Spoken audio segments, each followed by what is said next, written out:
Padre del cielo, te damos gracias por la oportunidad de estar acá, gracias por tu bondad, tu compasión, Señor, y por sobre todo tu paciencia, Señor, guardando esa obra que un día te propusiste hacer en nosotros acá, Señor, mientras que nos otorgas la vida.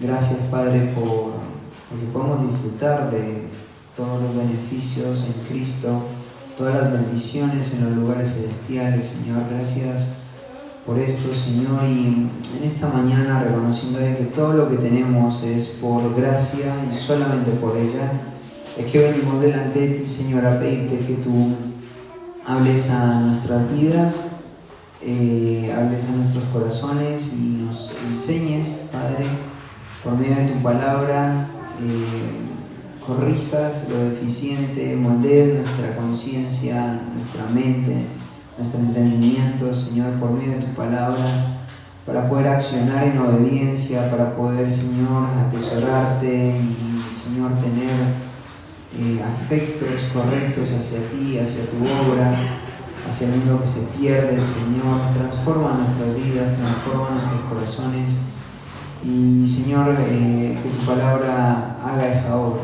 para que de esa manera tú seas exaltado, tú seas, Señor Dios, levantado en medio de tu iglesia, Padre. Bendice la vida de Juan Manuel, que hoy nos va a estar compartiendo aquí en la escuela dominical. Usa su vida, su ministerio, Señor, de dedicación para poder, Señor, ahí encontrar en su servicio alabanza a ti, Señor, y también edificación mutua para el cuerpo de Cristo, Señor. Te lo rogamos y confiando en ti, confiando en tu poder soberano, en nombre de Cristo Jesús. Amén.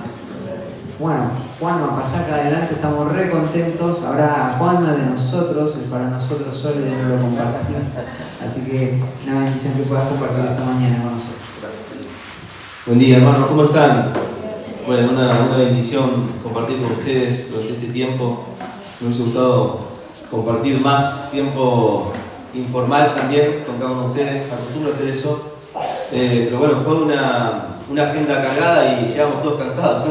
Esa es la verdad. Y tenemos con nuestros niños pequeños ahí atenderlos. Pero bueno, quiero que lo sepan. Les amamos y estamos agradecidos a Dios de haber compartido este tiempo con ustedes. Los invito a que sus Biblias en 1 Juan, capítulo 4.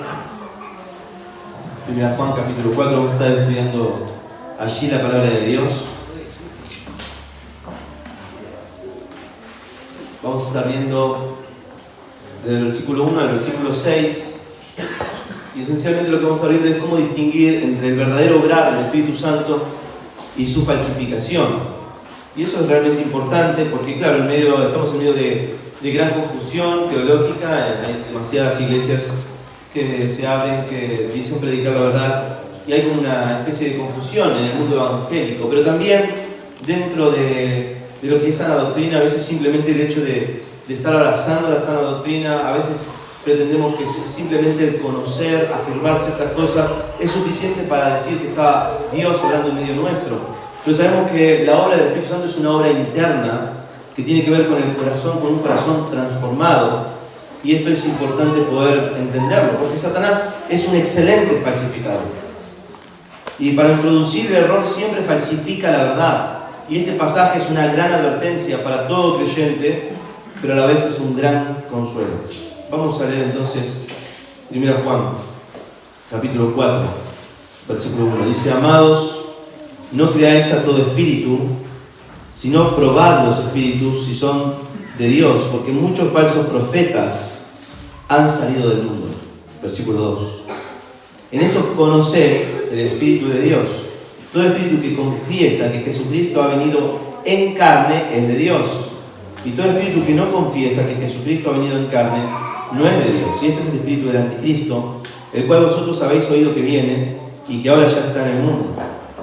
Hijitos, vosotros sois de Dios y los habéis vencido, porque mayor es el que está en vosotros que el que está en el mundo. Ellos son del mundo y por eso hablan del mundo, y el mundo los oye. Nosotros somos de Dios. El que conoce a Dios nos oye, el que no es de Dios no nos oye. En esto conocemos el espíritu de verdad y el espíritu del error. Que Dios bendiga su palabra. Este pasaje es sumamente relevante para nuestros días. Hace poco, luego de un taller como este, como el que dimos ayer, llegó una pregunta y decía: ¿cómo sé que el Espíritu Santo me está hablando? Claro, es una pregunta lícita en medio de tanta confusión. ¿Cómo sé que el Espíritu me habla? Es decir, el Espíritu habla, me habla.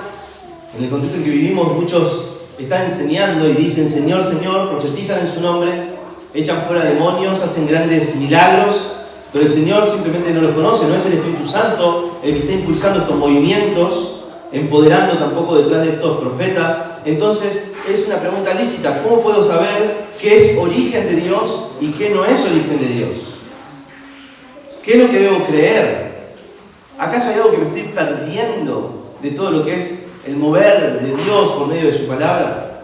Estamos viviendo tiempos peligrosos, tal como Pablo advirtió a Timoteo en 1 Timoteo capítulo 3. Vendrán en los posteriores tiempos peligrosos, hombres amadores de sí mismos, hombres egoístas. Hay demasiado ruido.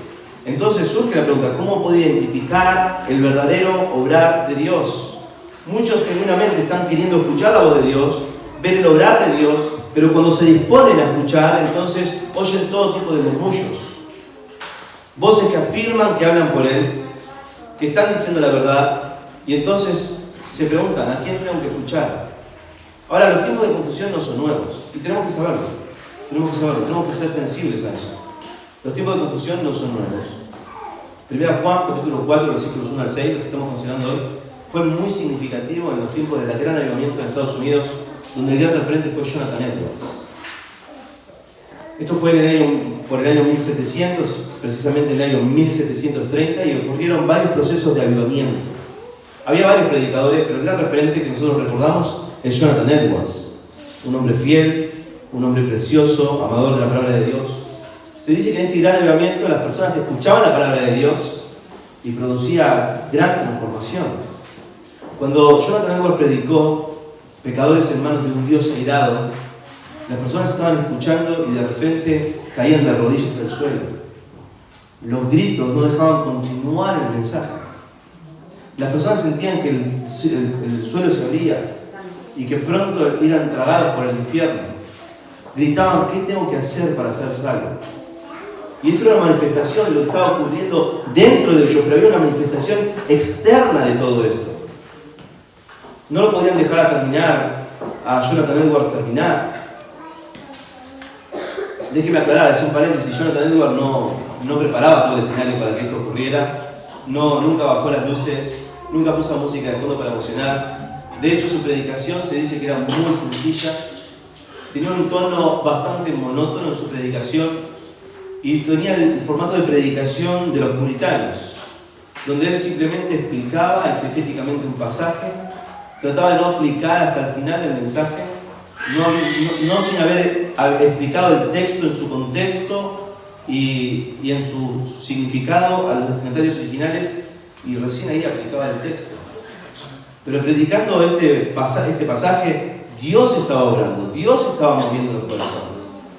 Entonces había un despertar espiritual, una obra del Espíritu Santo avivando una nación. El punto es que al verlo muchos empezaron a criticar. Decían: esto no es de Dios. ¿Desde cuándo la gente empieza a gritar, a escuchar y todo eso? Había gente que criticaba esto. Y por otro lado, otros identificaron que la verdadera obra de Dios entonces era estas manifestaciones externas. Es decir, que la gente, si hay una obra de Dios, debería caer de rodillas, debería llorar para convertirse, debería hacer una manifestación externa de lo que está ocurriendo en su corazón. Había como una inquietud en cuanto a todas estas cosas. Entonces, Jonathan Edwards tenía un corazón, era un filósofo, era un teólogo, pero era un pastor. Así que pastoreando su iglesia estaba preocupado porque no quería confundir a la congregación. Él estaba predicando la palabra de Dios. Así que en 1741, si mal no recuerdo, un mes después de predicar pecadores hermanos de un Dios airado, saca un tratado que se llama Las evidencias del verdadero obrar del Espíritu Santo. Y esto lo sacó explicando 1 Juan, capítulo 4, versículos 1 al 6. Como pastor, obviamente anhelaba una manifestación profunda del Espíritu Santo en la congregación. Nosotros nos sentimos identificados con eso. Queremos que Dios obre en medio nuestro, que su Espíritu Santo se manifieste por medio del obrar de la palabra de Dios en nuestras vidas. Él quería que su congregación sea sacudida por la palabra de Dios, que elimine la apatía, el polvo de los corazones de los hermanos, claro que sí. Que produzca santidad, que destruya la carnalidad, que renueve el amor por Cristo, que produzca santidad. Pero claramente sabía que todo esto era solamente por la obra del Espíritu de Dios. No lo podía producir el hombre, no lo podía producir su intelecto, no podía producir la creatividad de los pastores, no podía producir su elocuencia. Solo Dios por medio del Espíritu Santo. Solo Dios por medio del Espíritu Santo levanta la iglesia, aviva la iglesia, transforma corazones. Eso es evidencia realmente de que Dios está obrando. Hay un verdadero avivamiento. Así que él quería saber cuáles son estas marcas de un genuino avivamiento. Que todas estas cosas estaban ocurriendo. ¿Era verdadero obrar de Dios? ¿Eran las marcas distintivas? ¿Qué es marca distintiva y qué no? Que las personas lloren, ¿es una marca distintiva? Y si se ríen, ¿es una marca distintiva? Y si se desmayan, todo esto era lo que está ocurriendo. Y si cantan con pasión, todas estas son marcas de gran avivamiento. La pregunta, por supuesto, sigue sonando. ¿Qué ocurre cuando el Espíritu Santo obra? ¿Cómo puedo distinguirlo? Y todo esto nuevamente, hoy es un contexto donde muchos predicadores, pastores, iglesias se adjudican vivir una tercera ola de avivamiento como una continuación de lo que ocurrió en el gran avivamiento que ocurrió en Estados Unidos con Jonathan Edwards. Se ha hablado de esta tercera ola, pero ¿es esto un avivamiento verdadero? Se vive en tiempos de gran confusión. Hemos escuchado en las redes sociales también acerca de un avivamiento. ¿Pero realmente conocen el verdadero obrar del Espíritu Santo de Dios? Sumado a esta gran confusión espiritual, también una gran confusión social. Esto fue cierto en los tiempos de Jonathan Edwards, esto es cierto en medio nuestro, y esto fue cierto en los tiempos de Primera Juan. Ahora vamos a ver el contexto, pero en nuestros tiempos vivimos en tiempos de conmoción, de alguna manera social. Claro, niños abandonados, abortos, la sociedad se degrada, el matrimonio es atacado, la familia se quiere destruir, adoctrinamiento ideológico, escasez de recursos, pobreza. Entonces, claro, en medio de una confusión teológica y un agitamiento social, hay un poco de confusión en la iglesia, porque claro, entendemos que todos los que están trabajando con niños son nuestros aliados. Y entonces todos los que están en contra del aborto son nuestros aliados. Y todos los que están trabajando en alguna área social que requiere trabajo, porque tampoco podemos ser ojos ciegos a todo eso, son nuestros amigos. Entonces es un momento propicio para que ingresen en la iglesia encubiertamente, como dice Judas, el error doctrinal, las herejías. Cuando Juan escribe la carta, también estaba en un momento de agitación social y confusión teológica. Se habían metido falsos maestros que estaban metiendo el docetismo, que significa que consideraban, básicamente es un agnosticismo, es una corriente que pretendía explicar de que lo material y lo espiritual no tenían conexión. Y esto tenía grandes implicancias en su vida. ¿Qué significaba? Que Cristo en realidad no había venido en carne, básicamente. Que cuando Él era empoderado por el Espíritu de Dios, pero cuando murió en la cruz no fue Dios quien murió, sino Jesús, hombre. Entonces no había una conexión. Y claro, esto tiene grandes consecuencias también en nuestra práctica. Yo puedo pecar y no tiene nada que ver con mi espíritu. O puedo hacer uso de golpear mi cuerpo como un proceso de santidad. Tiene implicancias en mi práctica, pero sobre todas las cosas tenía implicancia el docetismo en su doctrina. Y esto se introdujo en la iglesia, empezó a correr peligro la iglesia, claro, en un momento de agitación social, porque había una gran persecución para la iglesia a finales del primer siglo, al igual que estos tiempos, donde la persecución es más ideológica que física, pero allí estamos. Y en medio de esa confusión, el apóstol Juan quiere traer claridad teológica. Juan escribe este tiempo justamente para traer claridad. Lo mismo ocurre en Hebreos. Cuando el autor de los Hebreos les escribe, ellos también están en un gran tiempo de agitación, están perseguidos y están tentados a volver al judaísmo por una cuestión de comodidad, y hay errores doctrinales que se quieren meter. Y es donde, bueno, Hebreos afirma la supremacía de Cristo sobre todas las cosas. Entonces, en tiempos de confusión espiritual y en un ambiente de tensión social, la Biblia nos llama a estar atentos, a estar firmes en nuestras convicciones teológicas, no solo a estar firmes, sino a profundizar nuestro conocimiento, pero sobre todas las cosas a identificar el verdadero obrar de Dios en nuestras vidas. El hecho de confesar simplemente lo que es correcto no es evidencia de que el Espíritu Santo está obrando en nosotros, produciendo verdadera vida espiritual. Así que así comienza nuestro texto. Empieza con un llamado al discernimiento, versículo 1. Comienza con un llamado al discernimiento. Amados, el apóstol empieza con gran ternura, con un corazón pastoral, les habla afectuosamente, y él va a conectar con lo que dice el 3:24, que termina diciendo que ellos habían recibido el Espíritu Santo les había sido dado.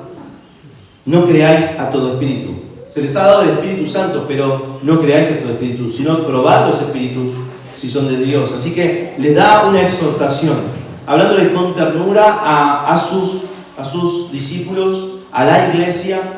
Y esto es importante entenderlo. 1 Juan es escrito no para traer confusión o dudas en cuanto a la salvación, sino para que estén seguros en cuanto a la salvación, para que estén firmes en la fe. Y entonces él les habla con mucha ternura. Él le habla a su pueblo, al pueblo de Dios, y le dice amados, y les da una exhortación. La exhortación es dada, una a modo negativo, otra a modo positivo. A modo negativo, no creáis. La parte positiva, probad. No creáis, probad. Pero también le da la razón de por qué no deberían creer todo espíritu, por qué deberían probar los espíritus, porque muchos falsos profetas han salido por el mundo. Consideremos la parte negativa. No creáis a todo espíritu. No creáis. No pongan su fe, no pongan su confianza en cualquier espíritu. No les crean a todos los que afirman que hablan de parte del Espíritu de Dios. Obviamente nosotros no podemos ver los espíritus, no se puede percibir con nuestra vista, pero sí se pueden percibir los espíritus de acuerdo a la enseñanza, de acuerdo a la manera de vivir de quienes enseñan. El espíritu aquí equivale a aquello que hay detrás de una persona o de aquello de que se da origen a una enseñanza. Es decir, cada enseñanza tiene un espíritu detrás. Por lo general significa esto de no creáis, no es una cuestión de decir, bueno, no creáis en tiempo continuo, sino que está diciendo, dejen de creer a cualquiera. Dejen de creer a cualquiera. Es algo que ellos deberían de tener, es una acción que ellos deberían de tener, de dejar de creer a cualquiera. Dejen de tener esta actitud de recibir a todo lo que afirman hablar de parte de Dios. No sean ilusos. Eso está diciendo el apóstol. Es también responsabilidad de cada cristiano evaluar las enseñanzas con el fin de no ser engañados y ser cuidadosos con lo que se consume. No todo lo que aparece en internet es consumible. Disciernan los espíritus. Hay un modo en el cual Dios nos está enseñando. Es en un contexto de la iglesia local. Es bajo el cuidado de pastores amorosos, cuidadosos, temerosos de Dios, donde el cristiano debe recibir la enseñanza sólida de la palabra de Dios. Frente a las enseñanzas de los futuros agnósticos, docetistas, Juan nos exhorta a no ser tan crédulos, no sean ingenuos. Es como cuando le decimos a nuestros hijos, mandá acá a la esquina, comprá una yerba, pero si alguien te para en el camino, no le hables, no le creas. Si alguien te queda un caramelo, no lo recibas. Hijo, no seas iluso. Les enseñamos a nuestros hijos, no sean ilusos. Pastoralmente, el apóstol Juan les habla a los creyentes, no sean ilusos. No sean ilusos, no crean a cualquier espíritu. Entonces pasa al modo positivo, sino probad los espíritus, sométanlos a prueba, pónganlos a prueba. La palabra probar allí es la palabra que se usaba para probar los metales, para ver si realmente tenían pureza. También esta palabra probar era la misma palabra que se usaba para medir, pesar las monedas. En los tiempos del primer siglo las monedas tenían el valor, en una moneda de plata, del peso de la moneda. Y claro, siempre existió aquel que quiere sacar ventaja. A veces se limaban las monedas, el polvito se derretía y si usted ganaba una parte. Entonces yo lo estafaba, porque en realidad yo le daba una moneda de un kilo de plata, es demasiado eso, pero bueno, 1 gramo de plata, pero en realidad no pesaba mucho menos. Entonces decía, probad, vamos a probar si el peso es coherente. Y esa es la palabra que está usando inspirado por Dios, el apóstol. Dice, probad, pónganlos a prueba. lo que debían probar era la autenticidad del Espíritu. ¿Es este el Espíritu de Dios? Así que Juan exhorta a los lectores a distinguir cuidadosamente entre las enseñanzas del Espíritu de Dios y las falsas enseñanzas. Y lo que debían determinar era si son de Dios estos espíritus. Para ver si son de Dios, para averiguar si el espíritu que tienen realmente provienen de Dios. ¿Y por qué les dice a ellos? ¿Por qué no a todo el mundo? ¿Por qué solamente a los amados? Es porque a los amados se les ha dado la capacidad de discernir los espíritus. Es porque a los amados, que fueron sellados por el Espíritu Santo, se les da la capacidad de distinguir esto es de Dios, esto no es de Dios. ¿Y cuál es la razón por la cual tenemos que estar tan atentos, tan alertas? Es decir, tengo la Biblia, voy a una iglesia sana. ¿Por qué debería? Estos estaban siendo pastoreados por el apóstol Juan. Probablemente sea una iglesia en Éfeso, hayan tenido la influencia de Pablo. No solamente de Pablo, también de Timoteo. Y luego de Juan, probablemente haya llegado por Policarpo. Es decir, una iglesia sólida enseñanza, buenos maestros. Pero a esta iglesia se les exhorta a estar atentos. ¿Y por qué? ¿Por qué ocurre esto? Bueno, el texto continúa, dice, porque muchos falsos profetas han salido por el mundo. Esto es extraordinario. Eso es extraordinario porque nos hace estar atentos a todos nosotros. Ninguno puede quedar fuera de todo esto. La palabra falsos profetas, la palabra falsos profetas es una sola palabra y aparece 11 veces en todo el Nuevo Testamento. Se habla de falsos profetas con otras palabras, así que esta idea está en todo el Nuevo Testamento, pero 11 veces se utiliza eso. Y de estas 11 veces, en ocasiones las usó Jesús para con sus discípulos. Aquellos que los estaban entrenando, les dice, muchos falsos profetas se levantarán y engañarán a muchos. Les advierte, vendrá el engaño, vendrá la falsedad por medio de falsos profetas. En Mateo 24 les advierte, porque se levantarán falsos cristos, falsos profetas, y harán grandes señales y prodigios, de tal manera que engañarán, si fuere posible, y me encanta esa palabra, si fuere posible, a los escogidos. En 1 Pedro capítulo 2, versículo 1 dice, pero hubo también falsos profetas entre el pueblo, como habrá, y les advierte el apóstol Pedro, falsos profetas, falsos maestros, que introducirán encubiertamente herejías destructoras y aún engañarán al Señor que los rescató, atrayendo sobre sí mismos destrucción repentina. Así que el apóstol Juan les está diciendo, miren, ustedes fueron sellados por el Espíritu Santo, ustedes tienen que estar seguros de su salvación, pero déjenme advertirles algo. No solamente está el Espíritu Santo obrando en los corazones, hay otros espíritus. Son espíritus engañadores, son espíritus que están detrás de todos estos falsos maestros. Déjenme decirles, ¿cuándo saldrían los falsos maestros? Los falsos profetas están desde el Antiguo Testamento. Pero hay una gran advertencia que en los últimos tiempos, que es desde el momento que Cristo vino a esta tierra, y luego de su ascensión, vendrían los últimos tiempos y habría un resurgimiento profundo, intenso de los falsos maestros. Y estos falsos maestros están puliendo su estrategia desde hace 2 siglos. Desde hace 2 milenios, perdón. Desde hace 2000 años, puliendo su estrategia. Y su misión es engañar. Su misión es torcer la verdad. Su misión es satisfacer los apetitos carnales.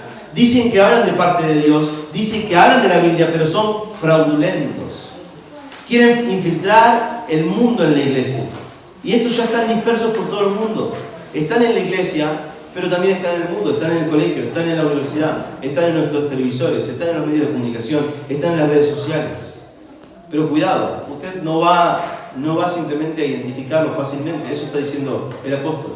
Tengan cuidado, disciérnalos. No crean cualquier cosa, prueben los espíritus. Una enseñanza debe ser probada con una conducta. ¿Cómo eso se puede ser probado solo en el contexto de una iglesia local? ¿Lo ven? Una enseñanza debe ser probada con una conducta.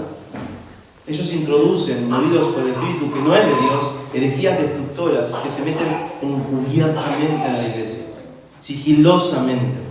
Ellos te dan la verdad con algunas gotas de veneno, son imperceptibles, pero te van a destruir, te van a matar.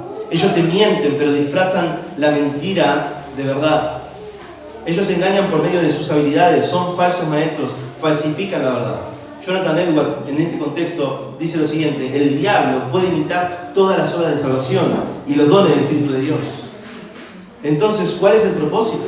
¿Cuál es el propósito de falsificar la verdad?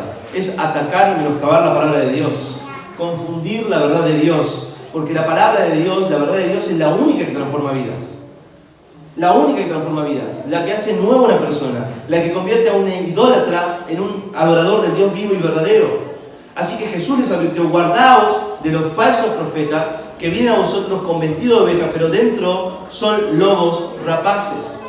Es extraordinario que Pablo, despidiéndose de aquellos que había influenciado, le dice: porque yo sé que después de mi partida entrarán en medio de vosotros lobos rapaces que no perdonarán al rebaño, y a de vosotros mismos. Esto es tremendo. ¿Cómo de vosotros mismos? De vosotros mismos. ¿Acaso Judas no estaba entre los 12? De vosotros mismos se levantarán hombres que hablen cosas perversas, que arrastran tras sí a los discípulos. Nuevamente Pablo le dice a Timoteo: vendrán hombres amadores de sí mismos, aborrecedores de lo bueno, que tendrán apariencia de piedad, pero negarán la eficacia de ella. ¿Cómo? Con su conducta. Prueben los espíritus. No crean a cualquiera. Alguien ha dicho que el predicador más esforzado, más diligente es el diablo. Siempre está hablando mentiras, siempre está engañando. Así que tristemente se ha metido en la iglesia. Algunos afirman verdades, esas mentiras que vienen del mundo. Verdades acerca de la prosperidad, el feminismo se ha metido en el mundo, el egocentrismo se ha metido en la iglesia, el humanismo se ha metido en la iglesia, el hecho de perdonarte a vos mismo para poder perdonar a otros. Eso es una iglesia centrada, un mensaje centrado en sí mismo. Pero ¿cómo se introdujeron? Por medio de falsos maestros. ¿Cómo es que la iglesia presente esto? ¿Cómo una iglesia no sea Cristo-centrada? Una iglesia no esté centrada en Dios. ¿Cómo puede ocurrir eso? ¿Cómo es que nosotros podemos ir a predicar a iglesias que afirman que creen en la suficiencia de las Escrituras, en la inspiración de la Escritura, pero la Biblia no es el centro? ¿Cómo ocurrió eso? Falsos maestros que introdujeron esto.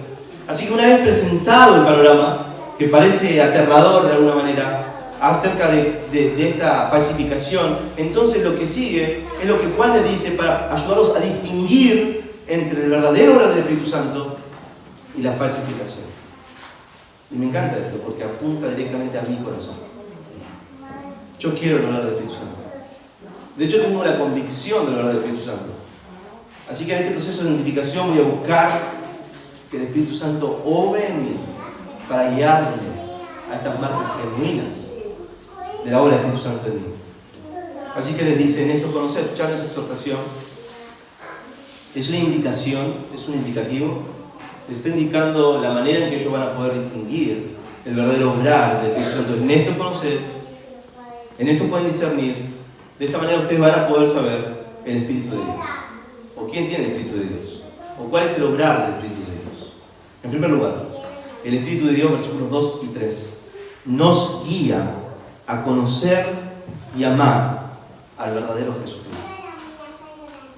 El Espíritu de Dios nos guía a conocer y amar al verdadero Jesucristo. Dice así el versículo 2: en esto conocer el Espíritu de Dios. Todo espíritu que no confiesa a Jesucristo, que Jesucristo ha venido en carne, no es de Dios. Y todo espíritu que no confiesa que Jesucristo ha venido en carne, no es de Dios. Y este es el espíritu del anticristo, el cual vosotros habéis oído que viene y que ahora ya está en el mundo. ¿Qué va a hacer el Espíritu de Dios? ¿Cuál es la marca distintiva del Espíritu de Dios obrando en el corazón del creyente por medio de la revelación bíblica? ¿Qué es lo que va a hacer? No te va a hacer más sabio, no va a inflar tu cabeza, no te va a llenar de orgullo por tu conocimiento, te va a hacer amar más a Jesucristo, al verdadero Jesucristo revelado en la Escritura. Te va a dar un corazón apasionado por Jesucristo, no apasionado por mis obras para Cristo, no apasionado por mis habilidades puestos al servicio de Cristo, me da un corazón apasionado por Cristo y su gloria y su nombre y su honra y su dignidad. Es su gloria lo que buscamos. El Espíritu de Dios magnifica la verdad acerca de Jesucristo, nos guía a la verdad de Él. Como habíamos visto, el docetismo, que se caracteriza por considerar que el cuerpo de Cristo era aparente en su humanidad, no era verdadera humanidad, que estaba intentando infiltrarse en la iglesia, y por tanto Juan se encarga de aclarar que el fundamento del cristiano es que Cristo ha venido en carne, bajo este contexto. Cristo ha venido en carne, es la realidad de la encarnación. Por eso se aclara desde el comienzo, en el capítulo 1, versículo 1, escuche esto. Esto es lo que está en juego en la primera carta de Juan. El que Jesucristo haya venido en carne, dice lo que hemos oído. Así que yo he oído a Cristo, yo lo he visto con mis propios ojos, Yo lo he contemplado, es decir, solamente no es que lo vi pasar, yo he vivido con Él. Lo he visto orar, lo he visto dormir, lo he visto tener hambre, lo he visto ser atacado, lo he contemplado. Pero no solamente eso, para que no quede ninguna duda que Jesucristo ha venido en carne, yo también lo he palpado, Señor. Yo también lo he palpado, Señor. Yo apoyé mi cabeza sobre su pecho. Yo lo he visto resucitado, he tocado sus manos. Él ha venido en carne. Pero ese es el punto. El Espíritu Santo apunta hacia Dios hombre, Jesucristo. Esto es una marca distintiva. El Espíritu Santo de Dios va a apuntar a Jesucristo. Si el Espíritu Santo está en una iglesia obrando, va a apuntar a que toda la iglesia esté centrada en Jesucristo. Que esté buscando la gloria de Cristo, no mi propia gloria, es la gloria de Jesucristo. Entonces, ¿cómo distingo el verdadero obrar del Espíritu de Dios? Te guiará a conocer a Jesucristo, a conocerlo en profundidad, a conocerlo más, a contemplar las Escrituras, a maravillarte de su gloria, de su nombre. No te vas a quedar con una idea romántica de Jesús muriendo en la cruz, clavado en la cruz, sufriendo por mí.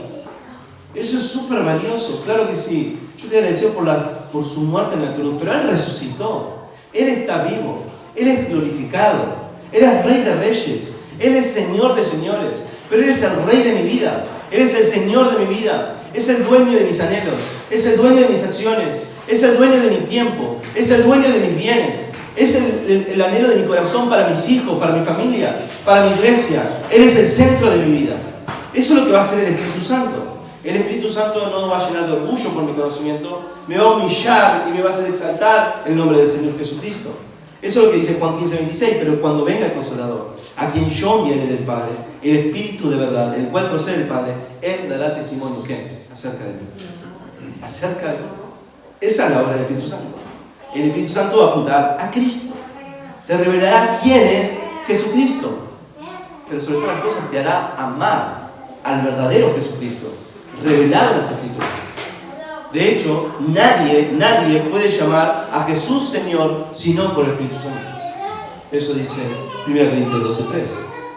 Ahora, hay una aclaración importante, porque pareciera, en una lectura superficial, que todo aquel que dice Jesucristo ha venido en carne es de Dios. Escúchalo con confianza. No, ese no es el punto. En primer lugar, tenemos que entender el contexto. ¿Qué está apuntando Juan? Juan está apuntando a la falsa enseñanza que se está introduciendo, que Jesús no había venido en carne. Entonces apunta directamente, aquel que va a enseñar va a tener que reconocer que Jesucristo ha venido en carne, haciendo la diferencia con la herejía que estaba entrando.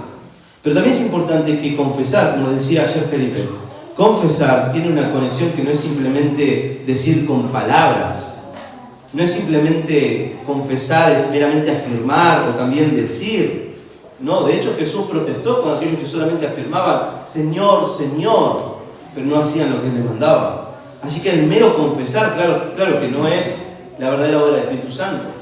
Y es aquí donde nosotros nos examinamos, aunque tenemos la convicción del verdadero obrar de Dios, es decir, Señor, no vaya a ser que yo esté afirmando que tú eres Señor, pero no te estoy haciendo el Señor de mi vida en la práctica.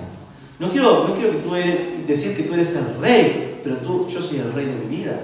Yo estoy buscando mi propia gloria, yo estoy buscando mi propio nombre, exaltando mi propio nombre. Señor, yo quiero vivir de acuerdo a lo que confieso. El término griego confesar es una forma compuesta de hablar lo mismo, decir lo mismo, indica decir una misma cosa constantemente, continuamente. Y de esa manera vivir constantemente de una misma manera. Así que una confesión es simplemente una mera declaración teológica. A mí me entristece esto, hermanos, en ocasiones. Cuando nos vemos en un contexto donde la palabra de Dios está siendo predicada, muchos confiesan la verdad. Demasiados confiesan la verdad. Pero eso no es suficiente. Hay una vida que debe ser vivida en consecuencia de la verdad que ha impactado en nosotros. Pero esto no es algo que usted o yo podamos hacer. Es una marca distintiva de la obra del Espíritu Santo, haciendo que esta verdad se haga real en tu vida. Jonathan Edwards, hablando de esta palabra confesar, dijo lo siguiente: debe notarse que la palabra confesar, a menudo usado en el Nuevo Testamento, significa más que admitir. Si se ve que el Espíritu que obra en la gente claramente los convence tocante a Cristo y los lleva a Él para confirmar sus mentes de que Él es el único Salvador y que ellos tienen gran necesidad de Él, que engendra en ellos pensamientos mejores y más honorables de lo que solían tener antes de Él, e inclinan su amor más a Él, es señal segura de que el Espíritu correcto y verdadero es el Espíritu Santo de Dios. Las palabras del apóstol deben denotarse. La persona a la que el Espíritu le da testimonio debe ser que Jesús apareció en carne y no a otro, Cristo en su lugar, ni ningún Cristo místico, fantástico, como la luz por dentro. Esto rebajaría su estima y dependencia del Cristo de afuera y los apartaría de Él. Pero el Espíritu que da testimonio de Jesús, el verdadero Espíritu, el verdadero Cristo, y los lleva a Él, no puede ser otro que el Espíritu Santo. Entonces el Espíritu Santo lo que va a hacer es guiarnos al verdadero Cristo, guiarnos a su enseñanza, guiarnos a su verdad, guiarnos a su evangelio. Él vino a la tierra para que llegáramos al cielo. Sabemos que Él no fue creado, que Él es completamente Dios, que Él es completamente hombre, sin pecado. Entonces puedo identificar al verdadero, ¿cómo puedo identificar el verdadero obrar del Espíritu de Dios? Bueno, continúa esta cita larga de Jonathan Edwards y dice así: cuando un ministerio eleva, escuche esto, eleva el amor de la gente hacia el único y verdadero Jesucristo, quien fue nacido en una virgen y fue crucificado, si confirma y establece sus mentes en la verdad que Él es el Hijo de Dios y Salvador de los hombres, entonces es una marca segura que el Espíritu es el Espíritu de Dios. Y el Espíritu que está obrando en las personas les convence de Cristo y los dirige a Él. Si confirma sus mentes la creencia de la historia de Cristo tal como apareció en carne, si les enseña que Él es el Hijo de Dios, que salva a los pecadores, si les revela que Él es el único Salvador y que ellos tienen gran necesidad de Él, si engendran en ellos pensamientos más honorables y elevados acerca de Cristo, entonces no hay ninguna duda. El que los está guiando es el Espíritu de Dios. Por el contrario, continúa el texto, todo espíritu que no confiesa que Jesucristo ha venido en carne no es de Dios. La forma abreviada de esto, en realidad, nuestra traducción, la Reina Valera tomó como propicio repetir la misma afirmación, pero en el idioma original dice: y todo aquel que no confiesa a Jesús, eso es lo que dice. Y todo aquel que no confiesa a Jesús, porque claro, cuando usted no confiesa que Jesús ha venido en carne, usted está negando toda la verdad acerca de Jesús. Toda la verdad. Así estamos hablando de toda la revelación acerca de Dios. No es posible entonces leer la mente de las personas, no es posible ver el corazón, pero se nos llama a evaluar que su confesión sea compatible con su vida. Con su vida.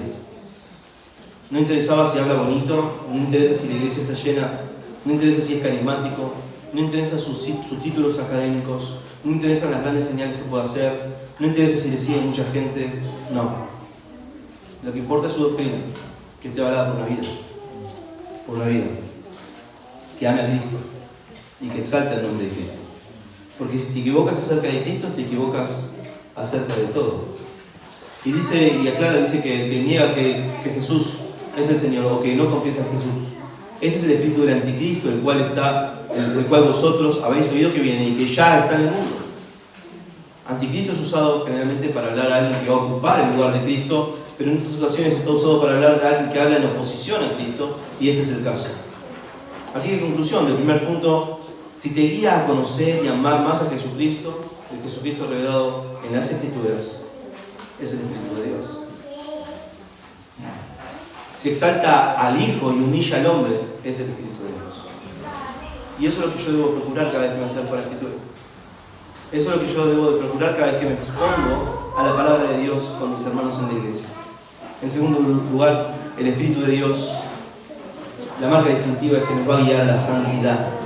Nos guía a la santidad. Versículos 4 y 5. Hijitos, vosotros sois de Dios y los habéis vencido, porque mayor es el que está en vosotros que el que está en el mundo. Ellos son del mundo, por eso hablan del mundo, y el mundo los oye. ¿Cómo distinguir el verdadero obrar del Espíritu Santo de su falsificación? La obra de Dios, por medio de su Espíritu, le hará más como Cristo, porque exalta el nombre de Cristo, pero al hacerlo más como Cristo, lo va a guiar más a la santidad personal. Hijitos, vosotros sois de Dios. Esto significa pertenecen a Dios. Y intencionalmente en el idioma original pone vosotros adelante para hacer un énfasis en el vosotros. Vosotros, sí, vosotros sois de Dios. Eso es lo que así lo entenderíamos nosotros en nuestro español. Y dice, vosotros sois de Dios, sí, vosotros sois de Dios, los que habéis vencido, porque mayor es el que está en vosotros. El Espíritu Santo es el que está en vosotros, porque estás haciendo referencia a lo que dijo últimamente en el capítulo 3, versículo 24. El Espíritu Santo como persona capacita al Hijo de Dios para vencer a los anticristos y sus falsas enseñanzas. Está en el mundo, no está en vosotros. La frase está, lo que está en el mundo, o el que está en el mundo, hace referencia a Satanás y sus huestes espirituales, sus seguidores. En 1 Juan 5:19 sabemos que somos de Dios y el mundo entero está bajo el maligno. Esto parece el contexto de qué está hablando, qué quiere decir. Está trayendo consuelo al corazón de la iglesia. Vosotros sois de Dios, los habéis vencido a los falsos profetas. Eso está diciendo, ese es el punto. Ahora esto debería traer gran consuelo en medio de un ambiente de confusión y de confusión espiritual, confusión social. Debe traer gran consuelo a nosotros. Dice que los falsos maestros van a intentar engañar a los discípulos de Cristo si les fuese posible, pero no les es posible. Dice que algunos se van a perder, pero los que se pierdan no serán de nosotros, no eran de nosotros, porque salieron de nosotros, pero no eran de nosotros. Y una iglesia que está viendo que parte de sus hermanos se está yendo tras las falsas enseñanzas, otros que se están yendo detrás del engaño, están expectantes qué está pasando.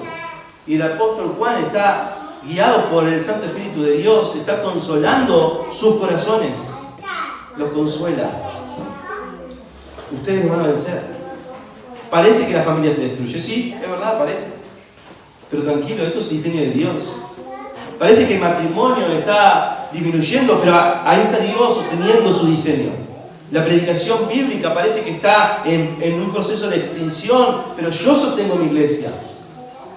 La santidad parece que está desapareciendo, pero el Señor aún sigue obrando por medio de su Santo Espíritu. Las ideologías parece que están ganando a la sociedad, pero el Espíritu Santo sigue siendo poder de Dios para salvación. Hermano, no tengas miedo. Este no es el resultado final. El resultado final es que nosotros ganamos. Vosotros habéis vencido. Nosotros ganamos. El Evangelio gana. Cristo gana. Él es Rey de Reyes y eso nunca va a cambiar. Nosotros vencemos porque el Espíritu Santo de Dios está en nosotros y mayor es el que está en nosotros que el que está en el mundo. No perdemos. Ganamos. Pero ellos son del mundo. Su mensaje es mundano. Sus valores son mundanos, su agenda es mundana, sus afectos son mundanos, sus amigos son mundanos. Y por eso hablan lo del mundo. Hablan de parte del mundo. Hablan desde el punto de vista del mundo y el mundo los oye. No améis el mundo, dice 1 Juan, ni las cosas que están en el mundo. Si alguno ama el mundo, el amor del Padre no está en él, porque todo lo que hay en el mundo, los deseos de la carne, los deseos de los ojos, la vanagloria de la vida, no proviene del Padre, sino del mundo. Así que por la palabra el mundo, el apóstol evidentemente está haciendo referencia a todo lo que tiene interés del mundo, a todo lo que pertenece al interés del pecado. En 1 Timoteo capítulo 4:1 dice, pero en los posteriores días algunos apostatarán de la fe escuchando espíritus engañadores. Apostatarán, nunca fueron creyentes. Apostatarán. Pero ¿cómo apostatarán? Escuchando espíritus engañadores y doctrinas de demonios. Claro, el espíritu del mundo es persuasivo y ofrece lo que el mundo quiere ofrecer. Por eso son del mundo, hablan del mundo y el mundo los escucha. Hay muchas personas que están engañadas y están engañadas voluntariamente. Están escuchando lo que quieren escuchar. El espíritu del anticristo que opera en el mundo y en los falsos profetas se mueve en un ambiente del mundo, entonces son del mundo, así que están bien donde están, pero hablan lo del mundo. Y entonces la gente que comparte sus pensamientos los escuchan. Los que comparten sus afectos los escuchan. Son pensamientos mundanos, son afectos mundanos, son sueños mundanos, son proyectos mundanos. Y Y el mundo los oye, porque su enseñanza es acorde a lo que piensan, a lo que desean. a lo que anhela. Es increíble cómo aquel que ama al mundo se junta con personas que están en el mundo. Y no con un propósito de evangelizar. Simplemente me siento cómodo allí, con gente del mundo. Y viviendo de acuerdo a lo que el mundo vive. Ahora, los falsos maestros, teniendo en cuenta que son del mundo, hablan del mundo, y el mundo los oye, presentan el engaño de una manera para que la fe sea una fe sea útil, es decir, que usted tenga privilegios temporales, es decir, prosperidad, dinero, emociones, pero además no solamente le va a proponer una fe útil, sino que le va a proponer una experiencia mística. En lugar de la verdad revelada, en lugar de la verdadera obra del Espíritu Santo, que transforma el corazón, que te humilla y que exalta a Cristo, va a pretender ofrecerte algo especial, algo diferente. Pero además, una tolerancia disfrazada de piedad. Cuando Pablo le habla a los corintios que estaban siendo tolerantes con el pecado, y ellos estaban contentos con eso. Ellos estaban jactando de eso. El apóstol Pablo dice, van a vuestra jactancia. Van a vuestra jactancia. Hay una piedad que se disfraza una tolerancia que se disfraza de piedad. Porque el objetivo final es lograr la unidad, pero Dios dice, no, aquí no hay unidad. Aquí no hay unidad. Pero por el contrario, el verdadero obrar de Dios hará que tu corazón esté en oposición a lo mundano. Te guiará a la santidad. El verdadero obrar del Espíritu Santo hará que nos arrepintamos del pecado y tengamos cuidado de no entristecer el Espíritu Santo que opera en nosotros. En Juan 5:19 dice, si fuera del mundo, el mundo amaría lo suyo. Pero porque no soy del mundo, antes yo os elegí del mundo, por eso el mundo os aborrece. Ustedes no son del mundo. Así que yo los escogí, los tomé. Ahora ustedes deben vivir en oposición al mundo. Sus valores deben estar opuestos al mundo. Sus sueños, sus anhelos, sus prácticas. Y esto no debería ser al revés. Así que aquí está la distinción entre el obrar del Espíritu de Dios y la falsificación. Uno es de Dios y vence al espíritu del mundo, mientras que el otro es del mundo y habla y disfruta y se codea con las cosas del mundo. Es interesante que la victoria es dada a los jóvenes en 2:14 de 1 Juan. Han vencido al mundo por permanecer en la palabra. Es interesante esa conexión. Pero finalmente, no solamente la verdadera obra del Espíritu Santo, lejos de ser algo externo, es algo interno que te va a guiar a amar más a Cristo y a conocerlo más. Te va a guiar a la santidad. Finalmente, el Espíritu Santo de Dios nos guía a identificar, escuchar, atesorar y deleitarnos en la palabra de Dios. En la palabra de Dios. Eso es lo que va a hacer el Espíritu Santo. Esa es la verdadera obra del Espíritu Santo. Versículo 6. Y con este punto terminamos. Nosotros somos de Dios. ¿De quién está hablando nosotros? Bueno, Juan está hablando de él y de los apóstoles, los que establecieron el cimiento. Nosotros somos de Dios. No está hablando de la iglesia en general, está hablando a él como apóstol, como el último apóstol vivo, pero todos los que estuvieron enseñando la palabra de Dios. Nosotros somos de Dios.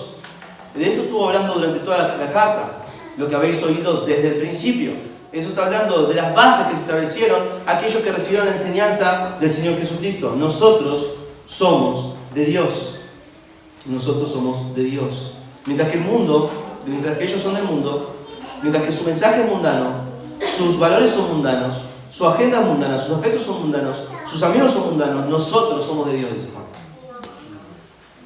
Somos de Dios, con el mensaje de Dios, con la exhortación que viene de Dios, con lo que viene de la palabra de Dios. Nosotros venimos con el amor de Dios, venimos con los valores de Dios, venimos con la agenda de Dios, venimos con los propósitos de Dios. El que no es de Dios no nos oye. No hay apetito para el mensaje. No recibe las cosas del Espíritu. No están en la misma sintonía para recibir el mensaje. En esto conocemos dónde el Espíritu Santo está actuando. Si eres de Dios, reconoce la voz de Dios y tienes apetito por la palabra de Dios, que es traída por medio del Espíritu Santo. Algunos identifican esto por una cuestión intelectual, pero es hermoso verlo en la misma iglesia nuestra, ¿verdad? Llegan personas a la iglesia muy intelectuales, con mucho intelecto tal vez, muy bien preparadas, escuchan el mensaje y no entendieron nada. No pueden prestar atención. se distraen por cualquier cosa, no están atentos a la voz de Dios. Pero tal vez entra una señora ya mayor, ella no sabe escribir porque hizo hasta muy poquito de primaria, pero ella escucha la voz de Dios, la identifica y entiende el mensaje y empieza a amar a Cristo y busca la santidad y ama la palabra. No es una cuestión de intelecto, es una cuestión que el que es de Dios escucha la voz de Dios. Mis ovejas oyen mi voz y yo las conozco y me siguen. Esto es extraordinario. Esto es la obra no del hombre, no del intelecto, es una obra de Dios que te va a guiar a la palabra de Dios. Los creyentes continúan escuchando y respondiendo a la verdad apostólica. Si eres de Dios, reconoces la voz de Dios, tienes apetito por la palabra de Dios, traída por medio del Espíritu Santo. Por esto conocemos al Espíritu de Dios y al Espíritu del error. Hablando de esto, Jonathan Edwards dice que por el contrario, el espíritu del diablo está en oposición a la palabra de Dios. Hay un odio mortal por la Biblia, el libro santo. Él va a hacer lo que sea para distraerte de esa verdad, pero el que es de Dios va a escuchar la voz de Dios. Y continúa nuestro texto. En esto conocemos el espíritu de verdad y el espíritu del error. Ahí se distingue, ahí se marca la línea divisoria. El que es de Dios reconoce la voz de Dios, la escucha, la identifica, la aplica a su vida. Pero el que no es de Dios no la escucha y se deja engañar por el espíritu del error. Unos siguen al espíritu de verdad, otros siguen al espíritu del error. Así que la pregunta que nos debemos hacer y lo que debemos buscar es cómo hemos de responder a la palabra de Dios. ¿Cómo respondo a la palabra de Dios predicada? ¿Cómo respondo a la palabra de Dios cuando la leo? ¿Cuál es el Espíritu Santo? ¿Cuál es el Espíritu que está obrando en mí? ¿Es el Espíritu de Dios que te hace amar más a Cristo? ¿O es el Espíritu del Anticristo que te aleja de Cristo, revelado en la Escritura? ¿Es el Espíritu de Dios el que te guía a la santidad, a aborrecer lo mundano, a amar lo eterno? ¿O es el Espíritu del mundo el que está detrás de las enseñanzas que te hace amar a lo suyo y te guía a la perdición? ¿Es el Espíritu de Dios que te guía a su palabra, a leerla, valorarla, vivirla? ¿O es el Espíritu que te hace olvidar la palabra y arrancarla de tu corazón? En definitiva, esta tercera marca es la respuesta que tienes a la palabra de Dios. No es lo que escuchas, ¿lo ves? No es lo que escuchas, no es lo que sabes. La manera en que respondes a la palabra de Dios es lo que distingue el verdadero obrar de Dios. Esas son las marcas distintivas, según el apóstol Juan, inspirado por Dios. El Señor bendiga su palabra. Oramos. Señor, te damos gracias por tu palabra. Gracias por hablarnos con tanta claridad. Y amado Dios, te damos gracias porque sabemos que creemos y que somos salvos por la obra del Espíritu Santo que ha hecho en nosotros. Pero Padre, confirmamos constantemente esa obra. Queremos ver constantemente esa obra. Por eso queremos que tu Espíritu Santo, haciendo real tu palabra en nosotros, nos haga conocer más a Jesucristo y amarlo más, a estar totalmente movidos por su amor, por su obra, por su gloria, por su dignidad. Señor, queremos que tu Espíritu Santo obre en nosotros, aplicando tu palabra, guiándonos a la santidad, mostrándonos el pecado que debemos erradicar, buscando, Señor, en nosotros cómo poder luchar con el pecado, buscando con una meta serte agradable, Señor, porque tú eres digno.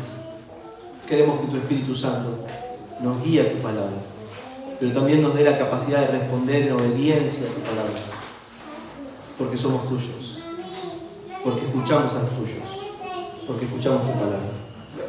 Oramos en el nombre de Jesús. Amén. Muchas gracias, hermanos. Que Dios los bendiga.